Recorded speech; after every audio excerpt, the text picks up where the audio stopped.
Βλέπετε ΡΙΚ 1. Το πρόγραμμα που ακολουθεί είναι κατάλληλο για γενική παρακολούθηση.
Ουρανία, Άνασα, Χρυσοστέφανη Αφροδίτη. Μια μεγάλη θεά, παρούσα σε κάθε έκφραση των ανθρώπων του νησιού της. Το αποτύπωμά της ορατό σε κάθε γωνιά της Κύπρου.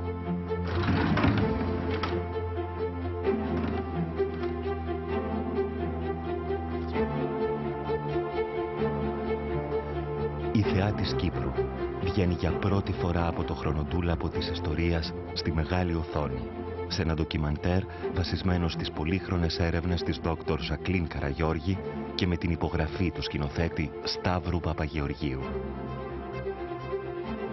Καταδιόμαστε στα βάθη της ιστορίας, διερευνώντας γνωστές και άγνωστες πτυχές της ιστορίας της θεάς Αφροδίτης στο νησί μας. Από τη χαλκολιθική εποχή μέχρι τους ρωμαϊκούς χρόνους. Από τον Όμηρο ως τους Λατίνους εγγραφείς, η Δόκτωρ Καραγιώργη μαζί με μια πλειάδα αρχαιολόγων και ερευνητών φέρνουν στο προσκήνιο τις πολλαπλές πτυχές μιας πολύπλοκης θηλυκής θεότητας. Αρχαιολογικοί χώροι της λατρείας της θεάς στην Κύπρο. Αρχαιολογικά τεκμήρια από διάφορα μουσεία ανά τον κόσμο. Συνεντεύξεις από καταξιωμένους επιστήμονες διεθνούς κύρους συνθέτουν το μοσαϊκό της μεγάλης θεάς της Κύπρου και τεκμηριώνουν την κυπριακή της καταγωγή. Άνασα, Κύπρης, Αφροδίτη, η μεγάλη θεά της Κύπρου.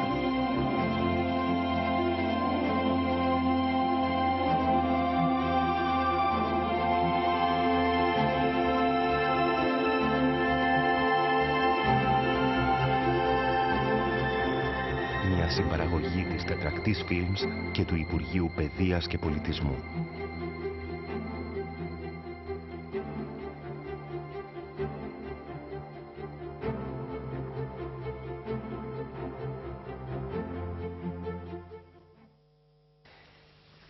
Ένα πλατή και θερμό καλωσόρισμα σε όλους όσοι είστε συντονισμένοι αυτή τη στιγμή μαζί μας και παρακολουθούμε. Μόλις παρακολουθήσαμε το τρέιλερ του ντοκιμαντέρ «Η Μεγάλη Θεά της Κύπρου», μια συμπαραγωγή της εταιρείας παραγωγής Τετρακτής και του Τμήματος Αρχαιοτήτων. Μαζί μας να καλωσορίσω τον κύριο Σταύρο Παπαγεωργίου. Σας ευχαριστούμε που είστε κοντά μας. Ο σκηνοθέτης και ο διευθυντής της εταιρείας Τετρακτής. Την δόκτωρα Ζακλίν Καραγιώργη. Πώς είστε, κυρία Καραγιώργη? Πολύ καλά, χαίρομαι που βγήκε η ταινία. Και εμείς χαιρόμαστε που θα την παρακολουθήσουμε. Ευχαριστούμε γι' αυτό. Να πούμε ότι είστε η αρχαιολόγος αλλά και η επιστημονική σύμβουλος για όλη αυτή την διαδρομή που θα μας εξηγήσετε από εδώ και πέρα πώς έγινε και πώς συνελήφθη η ιδέα και τι δίδει, τι αποδίδει μέσα από το κάθε καρέ του ντοκιμαντέρ. Ο δόκτωρ Γιώργος Γεωργίου, σας ευχαριστούμε κύριε Γεωργίου, αρχαιολογικός λειτουργός στο Τμήμα Αρχαιοτήτων και θα μας βοηθήσετε και λίγο ιστορικά να περπατήσουμε μια πολύ μεγάλη και βαθιά διαδρομή αυτής της μεγάλης θεάς. Θα έρθω πρώτα κοντά σας, κύριε Παπαγεωργίου, να σας ρωτήσω λίγο πώς συνελήφθη η ιδέα, πώς έγινε το όλο ντοκιμαντέρ Και γιατί η Θεία Αφροδίτη? Μεγάλη θεά της Κύπρου, μεγάλο το ταξίδι, μεγάλη και ιστορία για το πώς υλοποιήθηκε αυτό το ντοκιμαντέρ. Ξεκίνησε ουσιαστικά η παραγωγή το 2008. Ήταν μια χρονιά που είχε οριμάσει μέσα μου η απόφαση ότι ήρθε ο χρόνος να γίνει επιτέλους ένα ντοκιμαντέρ για την Κύπριδα θεά, τη Θεά Αφροδίτη. Ήταν και ευτυχή συγκυρία τότε που η αγαπητή κυρία Τζακλίν Καραγιώργη είχε εκδώσει ένα βιβλίο που ήταν αφιερωμένο εξ ολοκλήρου στους αρχαιολογικούς χώρους της θεάς στην Κύπρο και αναφορά στις αρχαιολογικές πηγές. Και έτσι είχαμε συμπράξει μαζί για να ξεκινήσουμε αυτό το ταξίδι. Επίπονο ταξίδι. Επίπονο, δύσκολο, δηλαδή, αλλά ευχάριστο. Ευχάριστο γιατί? Γιατί ήταν ευχάριστο για Διότι σας? για μένα ήταν μια σχολή. Ναι. Στην αρχή δεν είχα τίποτε συγκεκριμένο στα χέρια μου. Ένα σενάριο, οτιδήποτε. Είχα απλώς τις πληροφορίες και από το βιβλίο της κυρία Τζακλίν και την ίδια βέβαια και από κάποιες άλλες πηγές. Αλλά στόχος μου ήταν θα καταγράψω ό,τι υπάρχει και έχει σχέση με το θέμα. Δίχως άλλο θα υπάρχουν ευρήματα σε αυτό το ντοκιμαντέρ. Υπάρχουν πάρα πολλά ευρήματα, όχι μόνο στην Κύπρο, είναι διάσπαρτα σε πολλά μουσεία του κόσμου. Όμως υπάρχει και ένας άλλος πλούτος που λέγεται ο άνθρωπος ο απλός. Είχα την ευκαιρία να καταγράψω απλούς ανθρώπους που γνώριζαν μύθους και παραδόσεις που σχετίζουν με θεά. Κάποιοι δυστυχώς τους χάσαμε, γιατί ήταν μεγάλης ηλικίας, αλλά ευτυχώς έμεινε εκεί το οποίο θα εξοπλιστεί βέβαια. Ταξίδεψα στο εξωτερικό, μπήκα στα άδυτα του Βρετανικού Μουσείου. Στο τρέιλερ βλέπετε τον Dr. Keely που βαστά ένα ειδόλιο της θεάς συγκεκριμένης εποχής. Εκεί μέσα υπάρχουν 9.500 κομμάτια από την Κύπρο. Στον ντοκιμαντέρ εμφανίζονται και αντικείμενα και βεβαίως από το Κυπριακό Μουσείο και από τα υπόλοιπα αρχαϊκά μουσεία, αλλά και από κάποια αντικείμενα λατρείας, ναι, και όχι μόνο. Όχι μόνο, ναι, βεβαίως. Λοιπόν, θα επανέλθω έτσι για να δούμε και σκηνοθετικά πώς το ξετυλίξατε. Πάμε στη δόκτωρα Ζακλίν Καραγιώργη. Λοιπόν, πολύ σημαντικά όλα αυτά που θα ακούσουμε, που θα μας ξετυλίξετε εσείς. Από τις έρευνές σας, από την αγάπη σας για την Κύπρο. Πρώτα απ' όλα μια κουβέντα. Πόσα χρόνια βρίσκεστε στην Κύπρο? Ήρθα το 1953, που σημαίνει είναι 61 χρόνια που είμαι στην Κύπρο. Και βέβαιως αγαπούσα πολύ τα αρχαία ελληνικά, την ελληνική ιστορία και αυτό μετάδειξε στην Κύπρο, η αρχαιότητα και όλα αυτά που ξέραμε για την Κύπρο. Και βεβαίως όπως όλοι γνώριζα ότι η Αφροδίτη γεννήθηκε στην Κύπρο, αλλά ήθελα να μάθω περισσότερο αφού είχα σπουδάσει αρχαιολογία. Να πούμε ότι κατάγεστε από την Γαλλία. Από τη Γαλλία, ναι. Από την όμορφη Λιόν. Γεννήθηκα στο Σαντ-Ετιέν, μια πόλη που είναι κοντά στη Λιόν, αλλά σπούδασα στη Λιόν με καθηγητές που με ακολούθησαν στην Κύπρο αργότερα για να κάνουν ένα καφέ στη Σαλαμίνα. Με τον αγαπητό καθηγητή Πουιού, Ζων Πουιού, και αυτός μου είπε να συνεχίσω την έρευνα μου και να δουλέψω για ένα διδακτορικό, το οποίο έγραψα για την εικονογραφία της Μεγάλης Θεάς στην Κύπρο. Η αγάπη σας είναι η μεγάλη θεά αυτή. Βεβαίως. Φαίνεται ότι την αγαπήσατε. Η περιεργία πρώτα, να δω γιατί το λένε αυτό, τι απόδειξης έχουμε για να το λένε οι ιστορικοί, οι ποιητές, αλλά από πού να βρούμε ιστορικά δεδομένα που μπορούν να βεβαιώσουν ότι πραγματικά η Κύπρος είναι το νησί της Αφροδίτης. Κατάγεται από την Κύπρο η Θεά Αφροδίτη, τα ευρήματά σας είναι Κύπριδα? Νομίζω είναι μια πολύ περίπλοκη ιστορία που αρχίζει 3.000 π.Χ. και δεν είναι καθόλου απλή ιστορία. και είναι ακόμα αρκετά δύσκολο να αποδείξουμε πώς έγινε η εξέλιξη και πώς έγινε η Αφροδίτη. Αλλά σιγά σιγά καταλαβαίνουμε περισσότερα από όλη τη διαδρομή της Αφροδίτης. Βεβαίως πρέπει να βασιζόμαστε στα κείμενα που έχουμε, τα λίγα κείμενα, τα πιο αρχαία και ιδίως τα αρχαιολογικά ευρήματα. Αυτά μόνο μας οδηγούν είναι οι αποδείξεις, σε μια αποδείξη, τα εργαλεία σας, ως αρχαιολόγος, αλλά με απλά λόγια. Ναι. Για την Αφροδίτη, τι μπορείτε να μας πείτε? Ότι η Κύπρος από πολύ αρχαία εποχή, 3.000 π.Χ., ήταν μια χώρα όπου υπήρχε μια λατρεία πολύ έντονη της γονιμότητας, ιδίως στην περιοχή της Πάφου, με ένα πολιτισμό πολύ εκλεπτισμένο κιόλας, που μας έδωσε εκείνα τα ωραία μικρά αγάλματα που είναι εκτεθειμένα στο μουσείο, ιδίως από την περιοχή, από τα Κούκλια, την Λέμπα και την Κισόνερια. Έχουμε τα πιο αρχαία ερείπια και εκεί έχουμε ένα πολύ ωραίο αγάλμα 30 πόντους ύψος που παριστάνει μια θεά, δεν ξέρω αν είναι θέα, μια γυναίκα με πολύ απλοποιημένα χαρακτηριστικά, αλλά πολύ έντονα σεξουαλικά χαρακτηριστικά. Και έχουμε από αυτήν την περίοδο πολλά μικρά ειδόλια από πυλό που παρουσιάζουν οι γυναίκες που γεννούν. Και σε αυτήν την περιοχή φαίνεται ότι η γονιμότητα ήταν ένα θέμα, ήταν ένα πρόβλημα αυτών των κοινοτήτων που έλπιζαν πάντα ότι έπρεπε να είναι πολλοί για να επιβιώσουν, και γι' αυτό η γονιμότητα των ανθρώπων και της φύσης έπαιζε μεγάλο ρόλο. Λατρευόταν. Ναι. Και είναι κάτι το λίγο παράξενο ότι αφού άρχισε 3.000 π.Χ. αυτή η λατρεία, αργότερα στη δεύτερη χιλιετίδα αναπτύσσεται μια λατρεία της Αφροδίτης ακριβώς σε αυτήν την περιοχή. Και ένας αρχαιολόγος που έσκαψε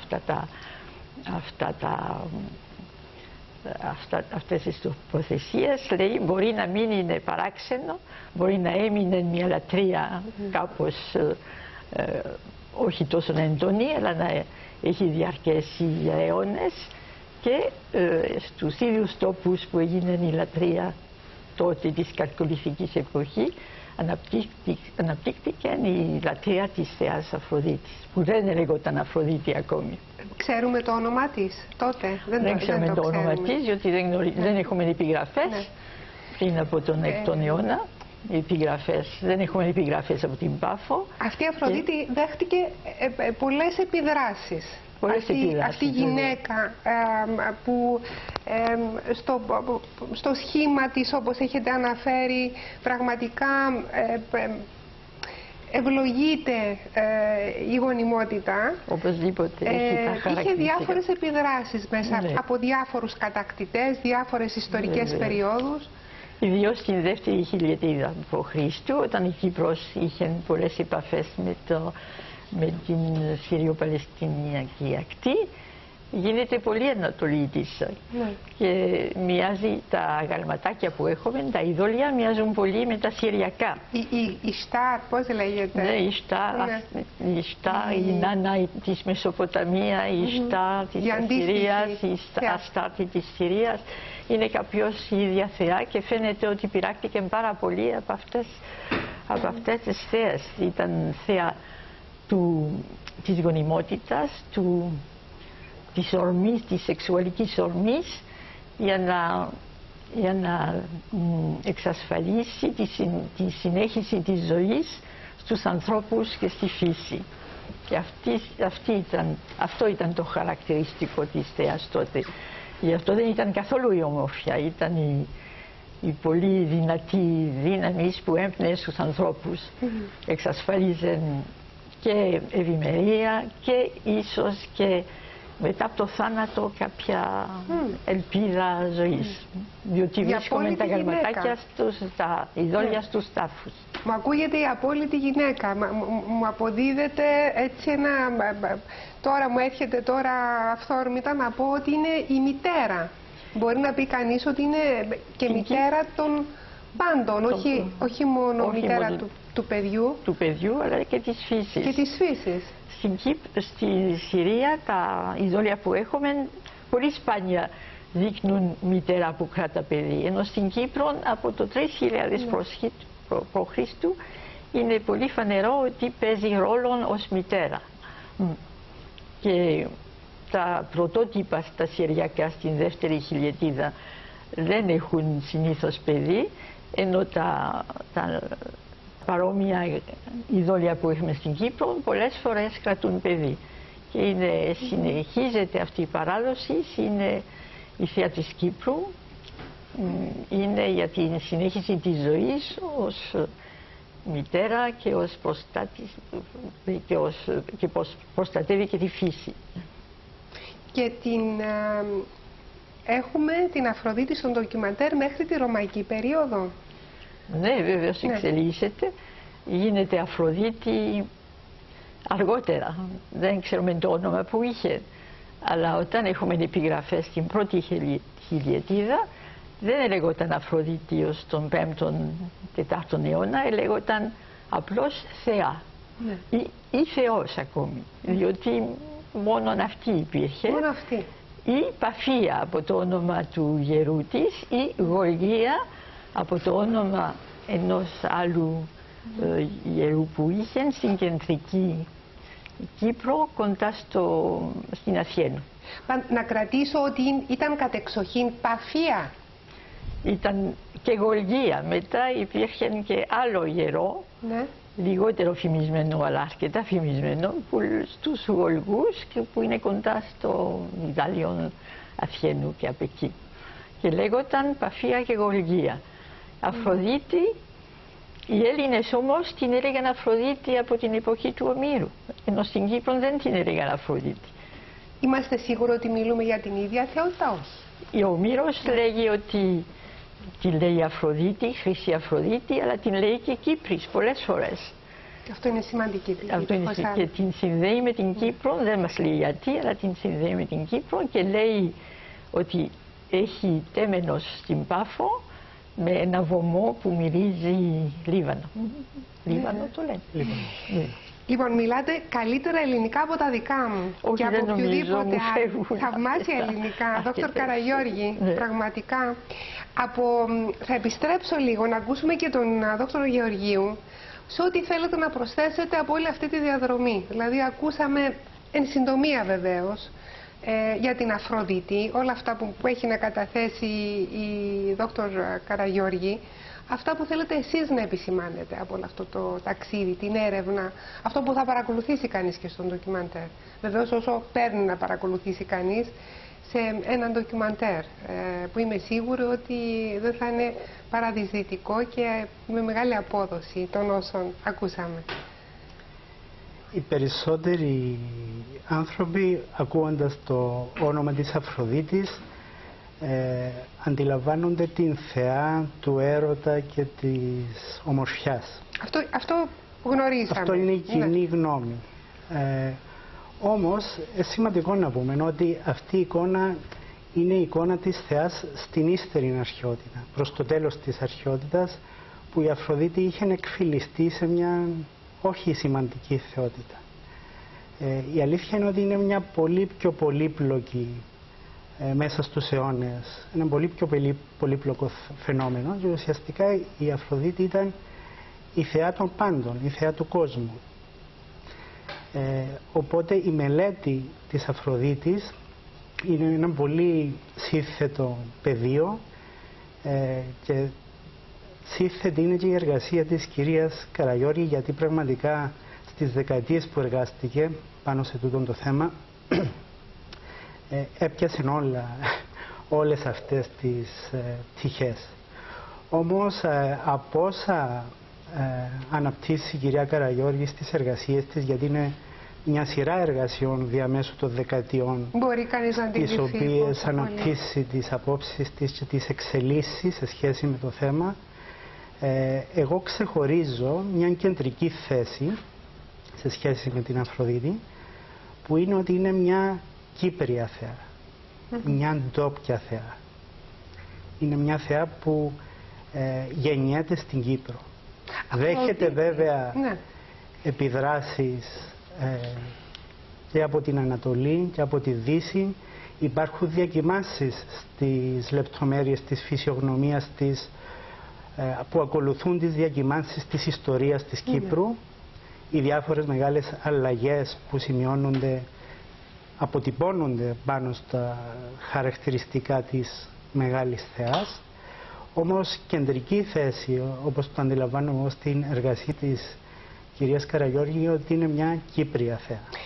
Εξού και το όνομα που λέει ο Όμηρος, η Κύπρης. Η Κύπρια δηλαδή. Έχουμε και τον Ησίοδο που μιλάει για την Αφροδίτη, δηλαδή πώς συνδέεται, και θα με βοηθήσετε λίγο να το κάνω πιο απλό και να το κατανοήσω. Έχουμε το χάος, λέει, μετά τη γη και τον ουρανό, μετά έχουμε αυτά τα παιδιά τα φοβερά, εξού και ο Κρόνος, από τον οποίο αποκόπτεται ο φαλός και γεννιέται από τους αφρούς αυτής της βάρβαρης τότε, έτσι όπως το αποδίδει ο Ησίοδος, επίθεσης προς τον Κρόνο, του Κρόνου μάλλον προς τον ουρανό. Ναι, και γεννιέται η Αφροδίτη. Δηλαδή η γέννηση της Αφροδίτης έχει να κάνει και με μια περιοχή, την Πέτρα του Ρωμιού, έχει να κάνει ίσως με την Κύπρο που αναδύθηκε από τα κύματα, δεν ξέρω, είναι όλα αυτά που ακούμε και γνωρίζουμε ως Κύπροι, αλλά δεν ξέρουμε ακριβώς πώς να τα συντάξουμε στο μυαλό μας. Στις αρχές γραφτές πηγές ή αρχαιολογικά. Υπάρχουν διάφορες εκδοχές του μύθου της Αφροδίτης, όπου παρατηρεί κάποιος συγκρίνοντας τις και διαφοροποιήσεις σε επιμέρους ζητήματα. Το φαινόμενο τούτο οφείλεται στο, όπως το αναλύει η κυρία Καραγιώργη στις εργασίες της, οι διαφορετικές πληροφορίες που πολλές φορές φαίνονται και αλληλοσυγκρουόμενες μέσα στις πηγές, δεν είναι τίποτα άλλο παρά καθρεφτίσματα των διαφόρων ιστορικών διακυμάνσεων. Η Κύπρος επέρασε μέσα από τους αιώνες μεγάλες περιπέτειες, μεγάλες αλλαγές, και είναι φυσικό μια εξέλιξη σε κάποια χρονική στιγμή να αποτυπώνεται στο μύθο με έναν αλφα τρόπο και σε μια άλλη χρονική στιγμή, υστερότερη, κάποια νέα γεγονότα να προσθέτουν στο μύθο ένα νέο στρώμα. Αυτό είναι και η μαγεία της επιστήμης. Ναι. Της δικής σας, έχω την αίσθηση. Δηλαδή το να σημαντικό, οδηγηθείς μέσα από τους αιώνες να βρεις τούτη προσπάθεια να ξεχωρίσεις τα αλλεπάλληλα στρώματα που είναι χαρακτηριστικό της ανασκαφής του αρχαιολόγου μέσα στο χώμα.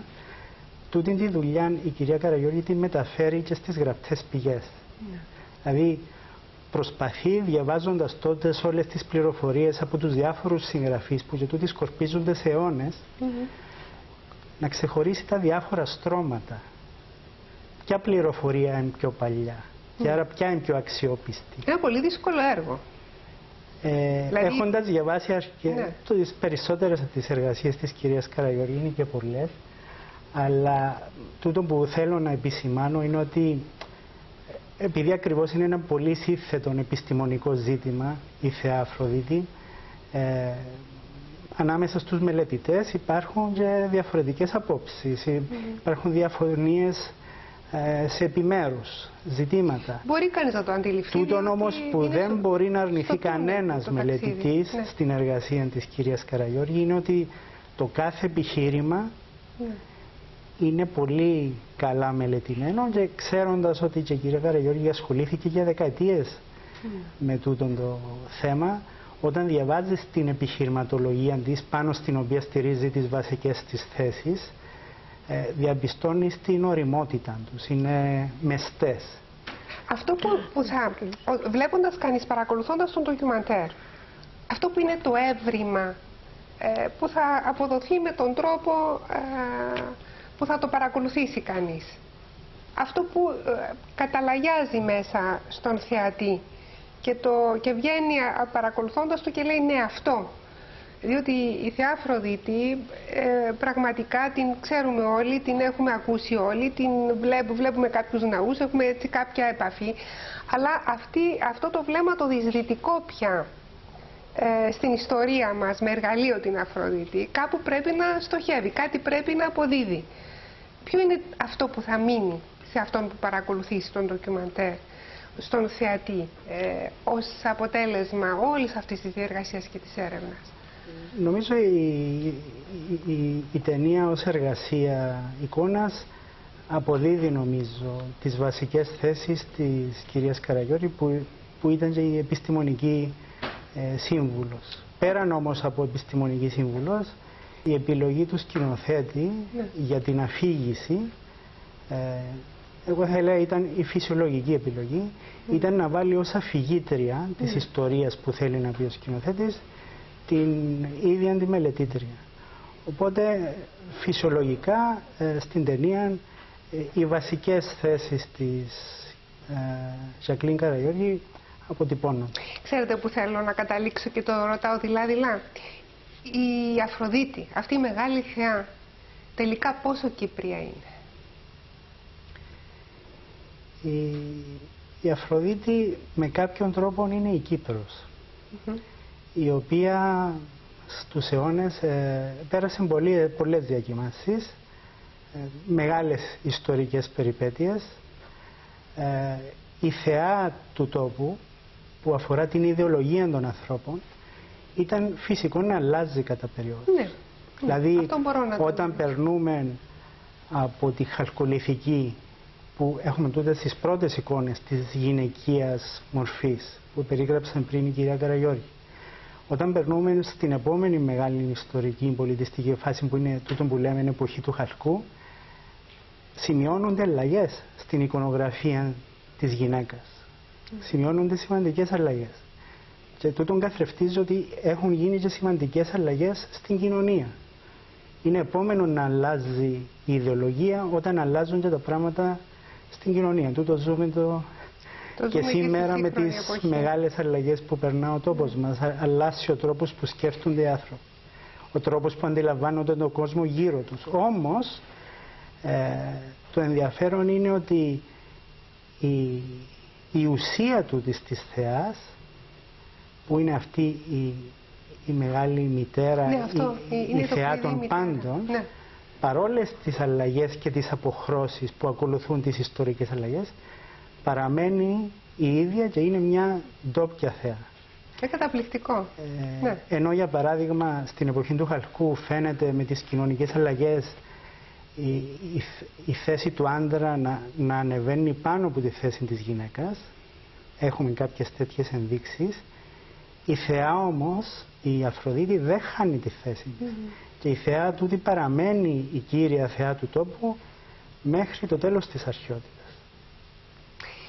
Θα πρέπει να πάμε αναγκαστικά σε διαφημιστικό διάλειμμα και θα επιστρέψουμε πίσω για να ακούσουμε και πώς χτίστηκε έτσι βήμα-βήμα τον ντοκιμαντέρ.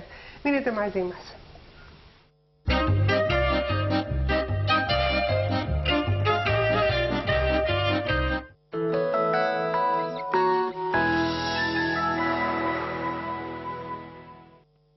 Tutto bien nice, vamos a hacerlo twice. De una vez sabe inteligente, más no más. La forma que me mire y su vestido bien nice hace sentirme frío como si fuera.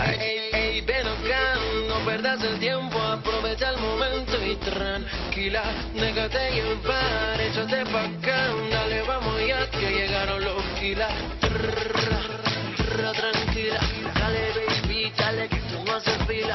Recalaste. Tranquila, dale baby que tú eres la que más domina. Impresionante, demasiado elegante, vamos a hacerlo más que brille como un diamante. Tú estás bien nice, vamos a hacerlo twice. De una vez sabe inteligente, más no más. Ντομάτε, έχουμε και μαλλιτάρια.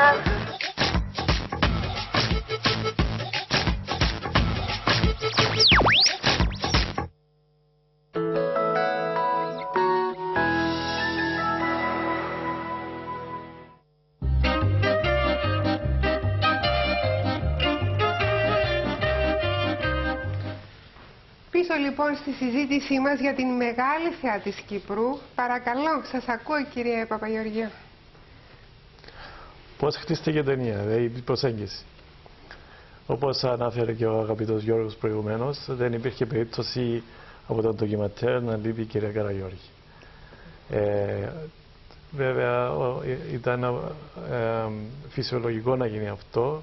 Έτσι εγώ ως σκηνοθέτης σκέφτηκα, αφού θα πρέπει να δείξουμε την εξέλιξη της λατρείας της θεάς, της Κύπριας θεάς από τους προϊστορικούς χρόνους, από την Χαλκολιθική εποχή μέχρι και το 400 μετά Χριστό, παραθέτοντας όλες αυτές τις διαφορετικές μορφές μέσα στους αιώνες, έπρεπε να δώσω και το ανθρώπινο στοιχείο για να ζωντανέψει, διότι είναι δύσκολο για το θεάτη και κάπως σαν νεαρό να βλέπει συνεχώς άψυχα πράγματα. Έτσι, η αγαπητή Τζαγλή είναι το όχημα, είναι ο ξεναγός μας σε αυτό το ταξίδι που μέσα σε περίπου 1,5 ώρα. Δεν μπορούσε να ήταν άλλος. Ναι. Ασφαλώς. Και τι γίνεται, ακολουθούμε την Κύπρο, δηλαδή κάποιο μονοπάτι στον τόπο μας και παρακολουθούμε την εξέλιξη. Στην ουσία παρακολουθούμε τις διάφορες μορφές, παραθέτοντας διάφορες πληροφορίες από την κυρία Καραγιώργη βεβαίως, η οποία πλαισιώνεται και από μια πλειάδα άλλων αρχαιολόγων και ειδικών που αναφέρονται σε επιμέρους θέματα. Γίνεται μια αναφορά φερειπίν για το περιβόητο θέμα της Ιεράς Πορνείας. Δεν σας άκουσα. Της Ιεράς Πορνείας. Μάλιστα. Ή από τον Dr. Πέντερμπουργκ που αναφέρεται για τα ειδόλια, τα σταυρόσχημα ειδόλια που είναι στην Χαλκολιθική εποχή.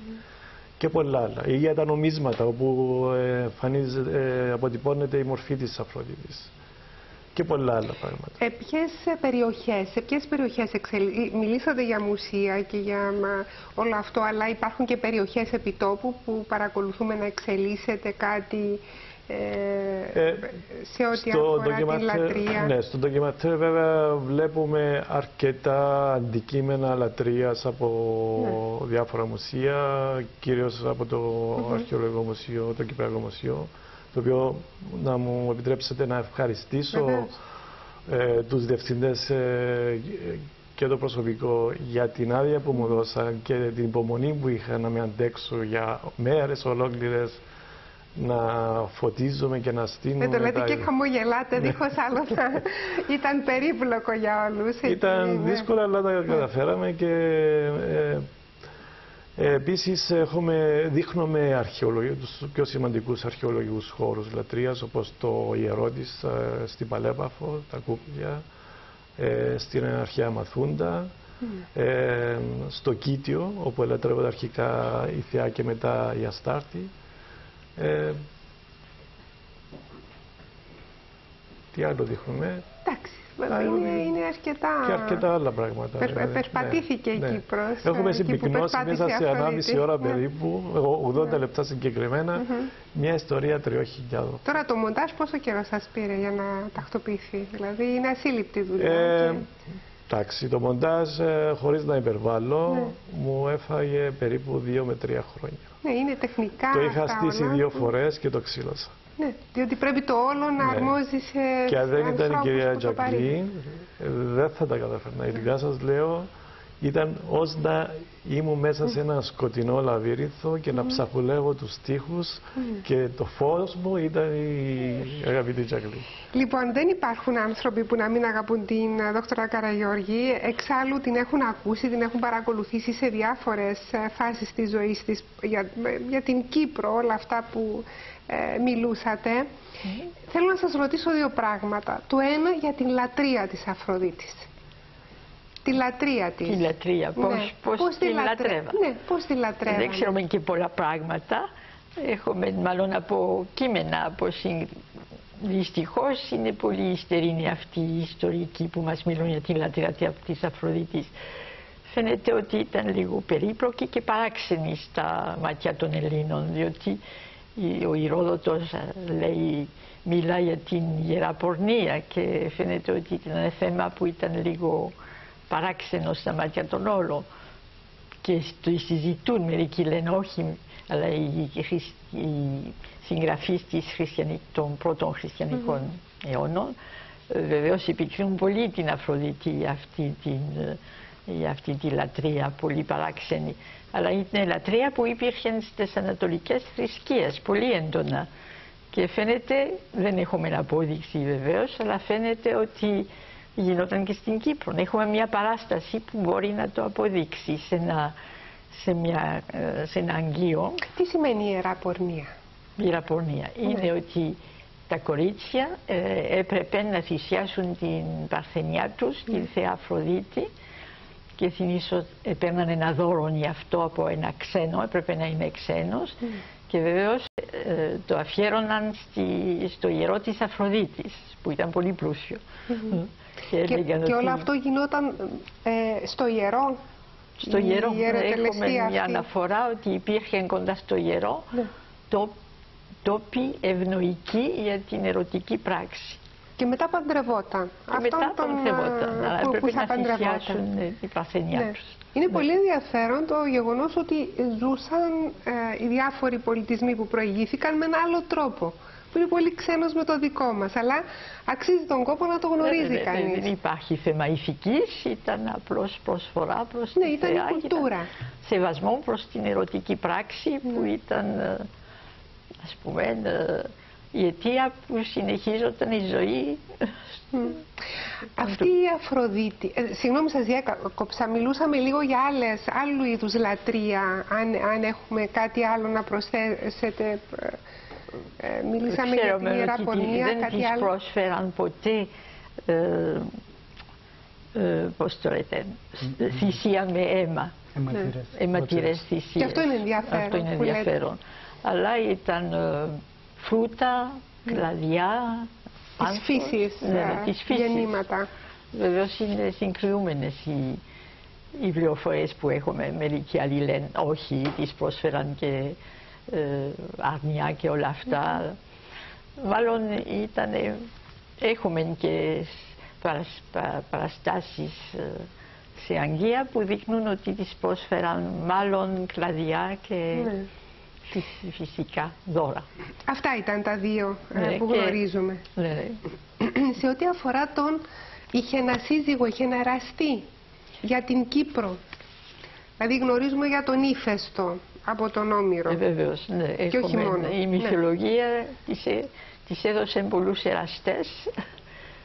Στην Κύπρο είναι ιδίως η περιπέτεια της με τον Κίνηρα, που ήταν ο μυθικός βασιλιάς, μυθικό πρόσωπο στην Πάφο. Είναι μυθικό ο Κίνηρας. Δεν ξέρω αν είναι ιστορικό ή μυθικό, αλλά μάλλον πρέπει να αντιπροσωπεύει μια φάση της ιστορίας της Κύπρου. Άρα ο εραστής της ήταν ο Κίνηρας.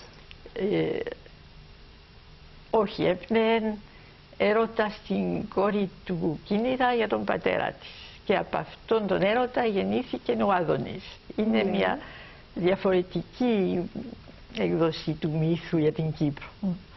Αλλά ξέρουμε για τον Άδωνη που τον κυνηγούσαν και στον Ακάμα και πέθανε, λένε, στην κεντρική Κύπρο, και τον έκλαψε βεβαίως με το μύθο που λέει ότι βλάστησαν και τα τριαντάφυλλα και οι ανεμόνες.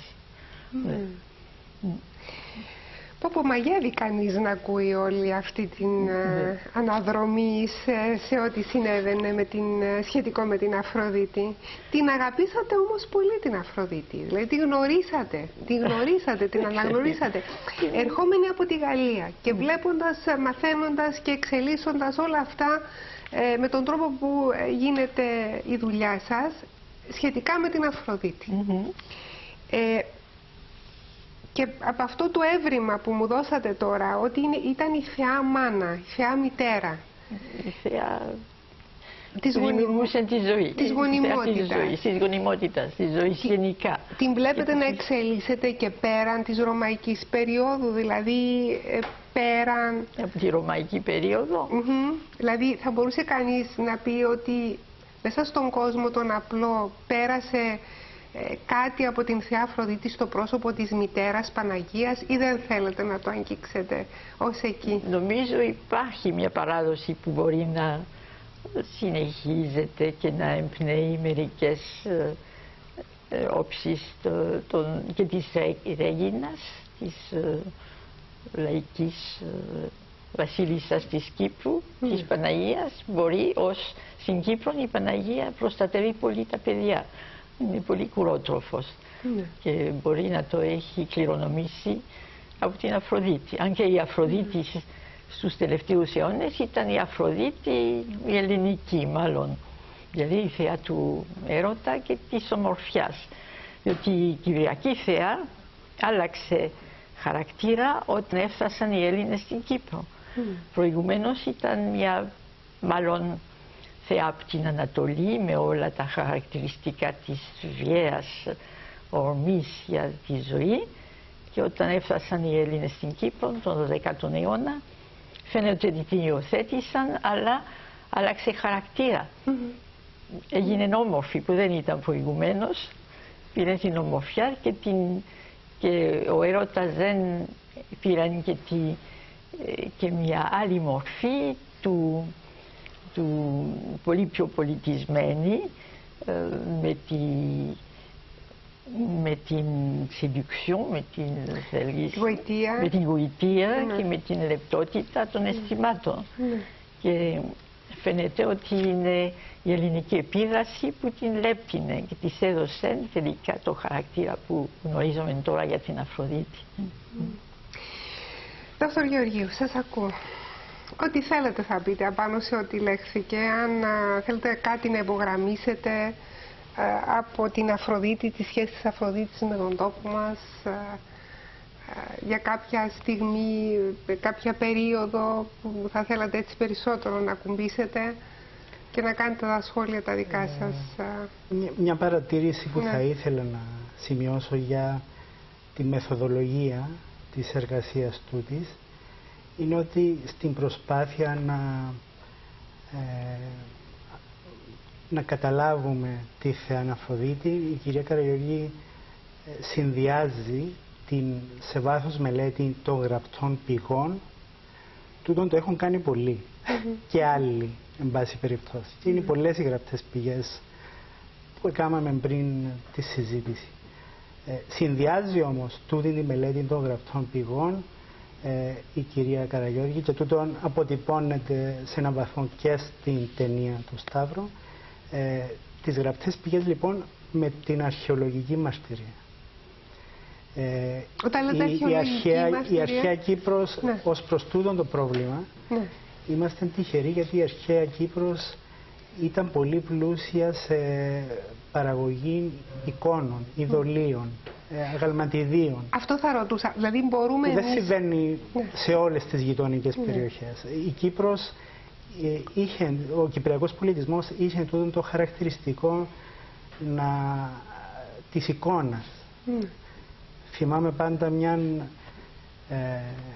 βασική θέση ενός καθηγητή μου στο Πανεπιστήμιο της Αθήνας, του Χρήστου Δουντούμα, που έλεγε για τη διαφορά που υπάρχει στις θρησκείες τις ανατολικές με από την Κύπρο και δυτικότερα, η θέληση να απεικονίσει στο Θεό. Να αγγίξουμε, ο Θεός να έχει ανθρώπινη μορφή.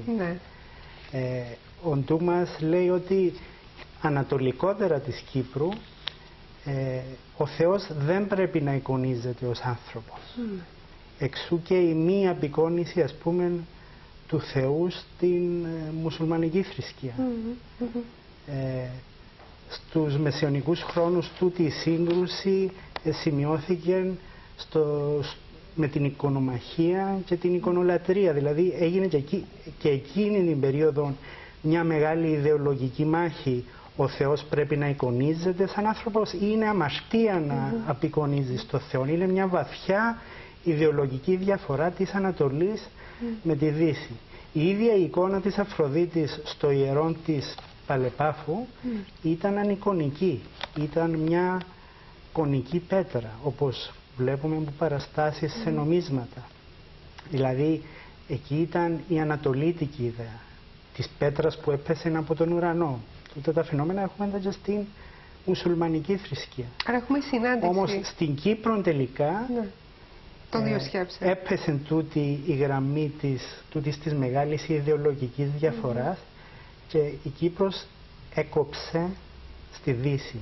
Δηλαδή οι Κύπροι εικονίζουν το Θεό. Είναι ενδιαφέρον αυτό που λέτε. Έχουμε έναν μεγάλο πλούτο εικόνων της γυναικείας μορφής, ξεκινώντας από την χαλκολιθική γύρω στο 3000 π.Χ. μέχρι το τέλος της αρχαιότητας, όταν αντικαθίσταται η παλιά θρησκεία με τη νέα θρησκεία του χριστιανισμού. Η κυρία Καραγιώργη λοιπόν στην εργασία της μελετά σε βάθος όλες αυτές τις εικόνες των γυναικών. Δεν είναι απλό να ξέρεις αν όλες τούτες εικόνες παριστάνουν θεά ή γυναίκες ή την ιδέα της γονιμότητας ή τι άλλο. Είναι απλώς εικόνες χωρίς υπότιτλους. Και προσπαθεί η κυρία Καραγιώργη στην εργασία της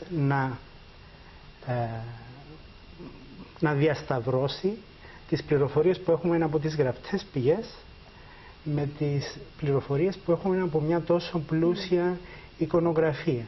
Να πω ένα παράδειγμα. Στο σημείο των χρονικών που αρχαιολογικά σήμερα αντιλαμβανόμαστε ότι ήρθαν Έλληνες και έκαναν την Κύπρο τη νέα τους πατρίδα, σε σημαντικούς αριθμούς εννοώ, που τούτον ήταν και η απαρχή της διαδικασίας του εξελληνισμού του νησιού, από εκεί που οι γυναικείες μορφές απεικονίζονται γυμνές, ξαφνικά εμφανίζεται η εικόνα της γυναίκας ντυμένης. Έναν ιερατικό, ένα μακρύ φόρεμα ενός τους αστράγαλους. Το αν η θεά πρέπει να απεικονίζεται γυμνή ή ντυμένη δεν είναι απλό ζήτημα. Είναι βαθιά ιδεολογικό. Έχει να κάνει με το θρησκευτικό δόγμα. Και αφού εμφανίζεται τους πρώτους αιώνες μετά το 1000 η θεά ντυμένη, μετά ξαναπερνούμε στη θεά γυμνή.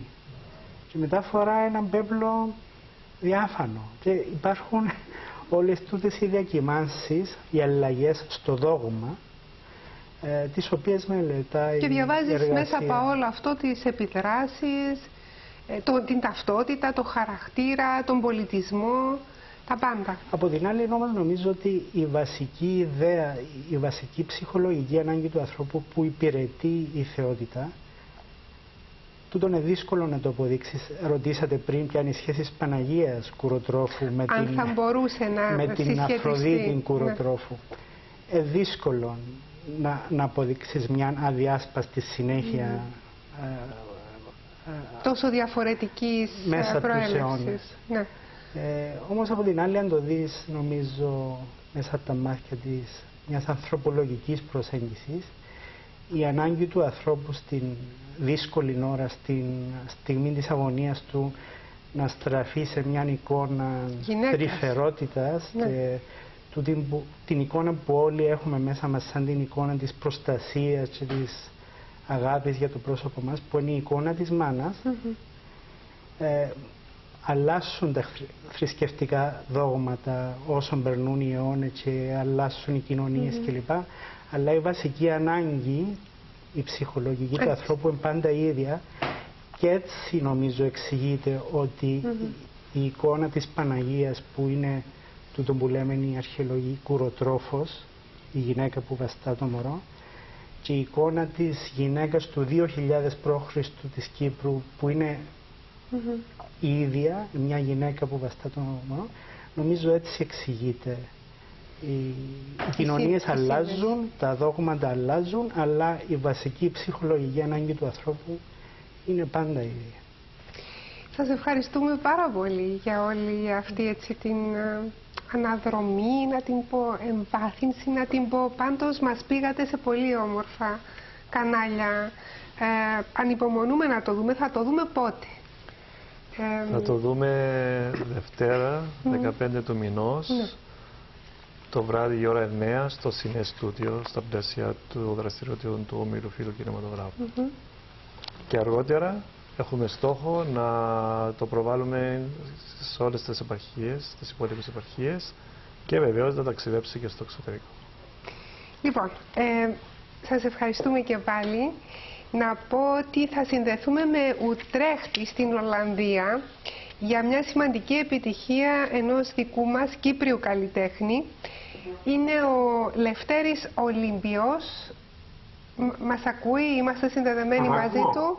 Λοιπόν, γεια σας. Γεια σας. Μας ακούτε καθαρά, έτσι? Σας ακούω πολύ καθαρά.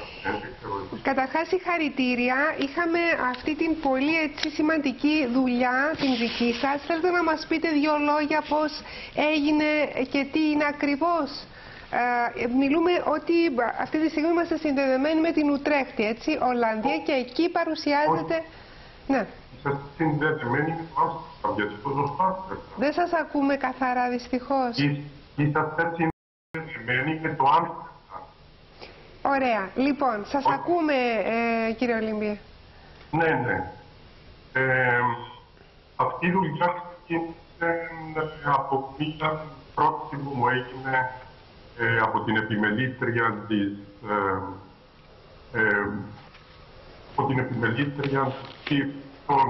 της σύγχρονης τέχνης του Καθεδρικού της Πέκτης, όταν αυτή είδε την έκθεση μου στο Βυζαντινό Μουσείο Πέρση της Αθήνας, που ήταν μια αναδρομική, και είχε αυτή τη δουλειά μου εκεί και μου έστειλε ένα μήνυμα και μου ζήτησε να συναντηθούμε για να μου κάνει μια πρόταση και μου ζήτησε να κάνω μια πρόταση για μια έκθεση στον Καθεδρικό Ναό της Ουτρέχτης, που γίνονται εκεί μία φορά το χρόνο, τέτοια εποχή πάντα, από Νοέμβριο μέχρι 6 του Γενάρη γίνεται πάντα μία έκθεση κυρίως σωματική. Δεν έχει γίνει ξανά ατομική έκθεση.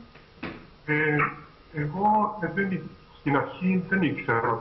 Πήγα, είδα τον ναό, το ξαναείδα, διάβασα, μελέτησα την ιστορία του και όταν διάβασα ότι ήταν ένας ναός του 13ου αιώνα, καθολικός, χτισμένος σαν έδρα του Καρδιναλίου τότε, το 13ο αιώνα, και το 15ο αιώνα μπήκαν οι Προτεστάντες, σπάσαν όλα τα γλυπτά, τα αγάλματα από τους κολόνες, από τον ναό, και τα αφαιρέσαν όλα, και ο ναός από τότε λειτουργεί σαν προτεσταντικός μέχρι σήμερα. Όταν διάβασα αυτά όλα και είδα τα θράψματα που ακόμα υπάρχουν εκεί, τα κομμένα κεφάλια από ορισμένους Αγίους που ακόμα υπάρχουν εκεί, σκέφτηκα τους δικούς μας τους ναούς στην κατεχόμενη Κύπρο. Και τότε βρήκα τι ήθελα ακριβώς να κάνω. Σκέφτηκα, θέλω να κάνω θέλω να ξαναεπαναφέρω αυτόν τον ναό στην παλιά του δόξα, αλλά με έναν ορθόδοξο εικονοστάσιο. Και μάλιστα με έναν αγνοούμενο εικονοστάσιο. Δηλαδή, ήθελα να χρησιμοποιήσω σαν βάση για τις δικές μου εικόνες οι οποίες έχουν εκλαπεί από τη Βόρεια Κύπρο. Και έτσι ξεκίνησε όλη η ιστορία και δημιούργησα αυτές τις 14 εικόνες, τις οποίες εμπνεύστηκα από εικόνες που πήρα από το αρχείο του Τμήματος Αρχαιοτύπων και της φίλης μου της Κασούλας Χατζητροφή. Διάλεξα αυτές τις 14 εικόνες, έκανα τις δικές μου εικόνες και είναι αυτές οι οποίες εκτίθενται τώρα στον Καθεδρικό Ναό της Ουτρέχτης και μέχρι τις 6 του Γενάρη. Γι' αυτό θα ρωτούσα ότι η έκθεση διαρκεί μέχρι τις 6 Ιανουαρίου και έχει μεγάλη επισκεψιμότητα, αντιλαμβάνομαι. Κοιτάξτε, έχει πολύ μεγάλη επισκεψιμότητα και μάλιστα σήμερα που πήγα για να γίνει φωτογράφηση, γιατί σήμερα φωτογραφίσαμε την έκθεση, μου ζητήσανε εάν θα ήθελα να την παρατείνουμε την έκθεση για άλλο ένα μήνα, μέχρι τις 6 Φεβρουαρίου, γιατί έχει μεγάλη επισκεψιμότητα και μεγάλο ενδιαφέρον ο κόσμος. Εσείς πώς αισθάνεστε που συμμετέχετε σε κάτι τόσο μεγάλο και αναδεικνύετε και την βαρβαρότητα, την βεβήλωση, αν θέλετε, της ομορφιάς του τόπου μας? Εγώ ακόμη δεν συνειδητοποίησα τι έχω κάνει, γιατί μόλις πριν 10 μέρες γίναν τα εγγένεια. Ναι, ακόμα το ζείτε. Και τώρα αρχίζω να καταλαβαίνω Διότι εκτός από τα έργα που εκθέτω εκεί, που βασικά δεν μπορώ να την πω μια έκθεση, διότι δεν είναι μια έκθεση όπως μπαίνει κανείς σε μια γκαλερί με άσπρους τοίχους. Είναι μια εγκατάσταση, θα μπορούσε να την πει κανείς, γιατί τα έργα είναι κρεμασμένα πάνω στις κολόνες, δεν είναι φωτισμένα όπως πρέπει να φωτιστούν σε μια γκαλερί. Άλλες φορές είναι σκοτεινά ανάλογα με τον καιρό, άλλες φορές είναι πιο φωτεινά ανάλογα με τον ήλιο που μπαίνει από τα παράθυρα. Καταλαβαίνετε ότι δεν μπορώ να την πω ότι είναι μια έκθεση, είναι μια εγκατάσταση βασικά. Μαζί με αυτή την εγκατάσταση των 14 μεγάλων έργων έχω τυπώσει πάλι από τα αρχεία της Αρχαιολογικής Υπηρεσίας και της Πασούλας Φεζιτροφή που μου δώσαν τις φωτογραφίες, το υλικό. Έχω διαλέξει 14 εκκλησίες από την κατεχόμενη Κύπρο και την σημερινή τους κατάσταση, τις οποίες τυπώσαμε και εκτίθονται αυτές οι 22 φωτογραφίες σε ένα μέρος του ναού. Και μάλιστα βάλει και τον τίτλο «Η σημερινή κατάσταση των εκκλησιών στην κατεχόμενη Κύπρο μετά από την εισβολή της Τουρκίας». Και έτσι ο κόσμος ενημερώνεται για το τι συμβαίνει και αυτό με χαροποιεί ιδιαίτερα. Και πολύ ουσιαστικό.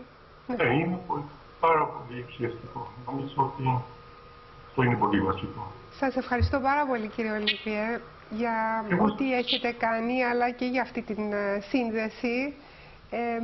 Πραγματικά είναι μια πολύ σημαντική δουλειά και για τον τόπο μας. Καλή συνέχεια σε ό,τι κάνετε. Δυστυχώς φτάσαμε στο τέλος. Θα πρέπει να αποχαιρετήσουμε και εσάς και τους καλεσμένους μας εδώ στο στούντιο, αλλά και τους τηλεθεατές μας. Εμείς θα τα πούμε την άλλη εβδομάδα. Καλή συνέχεια σε ό,τι κάνετε.